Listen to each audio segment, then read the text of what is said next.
नमस्कार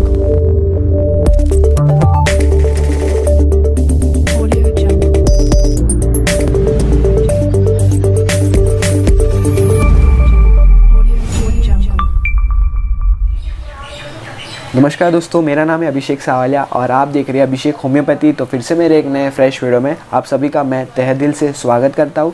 तो फ्रेंड्स, आज हम बात करने वाले मेगालोब्लास्टिक अनीमिया के बारे में कि ये क्या है, कौन सी चीज़ की कमी के होने के कारण हमें ये प्रॉब्लम होती है, साथ ही साथ इसके लक्षण, घर बैठे बैठे हम इसे कुछ कर सकते हैं या कम कर सकते हैं या नहीं, साथ ही साथ कुछ होम्योपैथिक मेडिसिन जो कि बहुत ज़्यादा असरदार है इस चीज़ के लिए। तो पूरा वीडियो एंड तक ज़रूर देखेगा।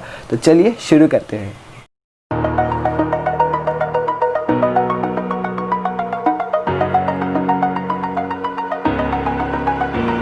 तो फ्रेंड्स, वीडियो चालू करने से पहले अगर आप मेरे चैनल पर नया हो तो प्लीज़ इसे लाइक करें, शेयर करें और सब्सक्राइब करें मेरे चैनल को। साथ ही साथ बेल आइकन दबाना ना भूलें ताकि फिर कभी मैं ऐसी वीडियो अपलोड करूं तो सबसे पहले नोटिफिकेशन आपको आए। और साथ ही साथ वीडियो चालू करने से पहले अगर आपने आयरन डेफिशिएंसी एनीमिया और थैलेसीमिया का वीडियो नहीं देखा है तो मैंने ऊपर आई ऑप्शन में डाल दिया है, अगर आप चाहो तो देख सकते हो। तो अब मैं बात कर रहा था मेगालोब्लास्टिक अनीमिया के बारे में, जो कि ब्लड रिलेटेड डिजीज़ है, जो कि खून से रिलेटेड है।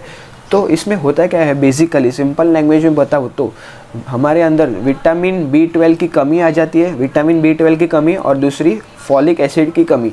अगर ये दो चीज़ की कमी आ जाती है तो हमें मेगालोब्लास्टिक अनीमिया होता है। अभी ये दो चीज़ की कमी आ गई तो इसके कारण क्या होगा कि हमारे अंदर जो DNA रहता है, DNA वो इम्पेयर बनेगा, मतलब बराबर से बनेगा नहीं, इम्पेयर सिंथेसिस ऑफ DNA, बराबर DNA हमारे बॉडी के अंदर नहीं बनता। उसके कारण क्या होता है कि हमारे खून में जो RBC बोलते हैं या रेड ब्लड सेल, नहीं तो लाल कोशिकाएं बोलते हैं, उसका जो नॉर्मल शेप रहता है वो नॉर्मल शेप में नहीं बनता है। क्योंकि DNA बराबर नहीं बन रहा है।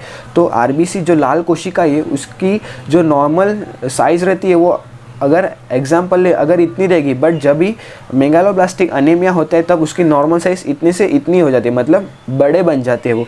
तो ये सबसे बड़ा प्रॉब्लम होता है मेगालोब्लास्टिक अनीमिया। जैसे आप अभी फ़ोटो में देख रहे हो कि इसकी साइज़ कैसे बढ़ चुकी है। तो नॉर्मल RBC की जो लेवल है वो बहुत हद तक बढ़ जाती है। तो ये बढ़ने के कारण हमारे बॉडी में क्या क्या लक्षण आते हैं, सबसे पहले देखें तो हमारी जो ज़बान रहती है, टंग, वो सूज जाती है, लाल कलर की हो जाती है। नमनेस सुन्न पड़ जाता है हमारा, मोस्टली जो हाथ रहते हैं या पैर रहते हैं वो सुन्न पड़ जाते हैं। वीकनेस, बहुत ज़्यादा थकावट जैसी फीलिंग होती है। पुअर फिंगर कोऑर्डिनेशन, हमारी जो उंगलियां है उसमें बराबर कोऑर्डिनेशन नहीं होता है, जैसे हम चाहते हैं वैसे नहीं, ताल बोलते हैं वो बराबर नहीं हो रहा है। एंगुलर स्टोमेटाइटिस, उसका मतलब क्या कि हमारे जो माउथ के कॉर्नर्स रहते हैं वहाँ पे क्रैक्स आना बहुत चालू हो जाते हैं। लॉस ऑफ एपिटाइट, भूख नहीं लगती, तो वेट लॉस होगा ही। साथ ही साथ डायरिया, जो कि जुलाब, दस्त बोल सकते हैं, डायरिया भी हो सकता है, कॉन्स्टिपेशन भी हो सकता है, कब्ज भी बोल सकते हैं, कॉन्स्टिपेशन के भी होने के बहुत ज़्यादा चांसेस है। तो ये प्रॉब्लम थी, विटामिन B12 और फॉलिक एसिड कम हुआ, उसकी वजह से DNA बराबर नहीं बन रहा है। DNA बराबर नहीं बन रहा है तो जो लाल कोशिकाएं है RBC, वो जो हमारे बोन मैरो में से बनती है वहाँ से बन रही है, बट जो उसका नॉर्मल साइज है नॉर्मल नहीं रहता है, बड़ा बन जाता है। तो उसके जो लक्षण मैंने आपको ये सब बताया। अब हम इसे कम कैसे कर सकते हैं, कुछ घर बैठे बैठे घरेलू इलाज के साथ। तो सबसे पहले हम देखते हैं कि जो ये विटामिन B12 है वो हमें कहाँ से मिलते हैं। सबसे पहले तो विटामिन B12 को हम कोबेलामाइन भी बोलते हैं।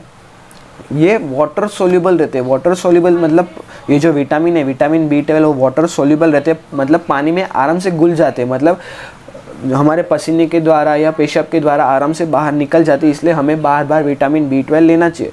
अभी विटामिन B12 का सबसे रिच प्रोटीन, सबसे ज़्यादा विटामिन B12 हमें कहाँ मिलता है, नॉनवेज में मिलता है, बट वो नॉनवेज वालों के लिए अच्छा है। तो वेज वाले कहाँ करें, जो स्ट्रिक्ट वेजिटेरियन रहते, जो बिल्कुल ही नॉनवेज नहीं खाते, उनके लिए कहाँ से ये विटामिन B12 मिलेगा। तो सबसे अच्छा वेजिटेरियन प्रोडक्ट जिसमें विटामिन B12 की मात्रा बहुत अच्छी रहती है तो वो है मिल्क। दूध एक बहुत अच्छी चीज़ है। दूध के साथ साथ जो दूध से बनाए गए डेयरी प्रोडक्ट जैसे कि योगर्ट, दही हो गया या पनीर हो गया या चीज़ हो गया, इन सब में विटामिन B12 की मात्रा बहुत हद तक अच्छी रहती है। दूसरी और एक चीज़ है जो बाज़ार में बहुत आसानी से मिलती है, जिसको कॉर्नफ्लेक्स। कॉर्नफ्लेक्स भी एक बहुत अच्छी चीज़ है जिसमें विटामिन B12 की मात्रा बहुत अच्छी है, और देखा गया कॉर्नफ्लेक्स को दूध के अंदर ही मिला के खाया जाता है, मतलब B12 की मात्रा बहुत अच्छी रहेगी। साथ ही साथ मशरूम में भी B12 की मात्रा बहुत अच्छी पाई गई है। नहीं तो हम टोफू बोलते हैं, उसमें भी बहुत अच्छी पाई गई है। तो ये कुछ चीज़ें, इसके साथ साथ अगर एक फ्रूट बताओ तो जो है बनाना में भी विटामिन B12 की मात्रा बहुत हद तक अच्छी रहती है। तो जिन किसी को भी विटामिन B12 की या डेफिशिएंसी हो या मेगालोब्लास्टिक अनीमिया जैसी प्रॉब्लम हो, अगर आपके अंदर विटामिन B12 की कमी है तो आप ये खा सकते हो। जो कि वेजिटेरियन है उनके लिए ये सब चलते हैं, उनको अलाउड है ये सब खाने को, जो वेजिटेरियन रहते हैं। अगर नॉन वेज में बताऊँ तो नॉन वेज में सबसे पहले तो फ़िश में B12 की मात्रा बहुत ज़्यादा रहती है। अगर फ़िश में स्पेसिफिकली बात करूँ तो टूना हो गया या साल्मन हो गया, इसमें बहुत अच्छा विटामिन B12 रहता है। मीट में भी बहुत अच्छा रहता है।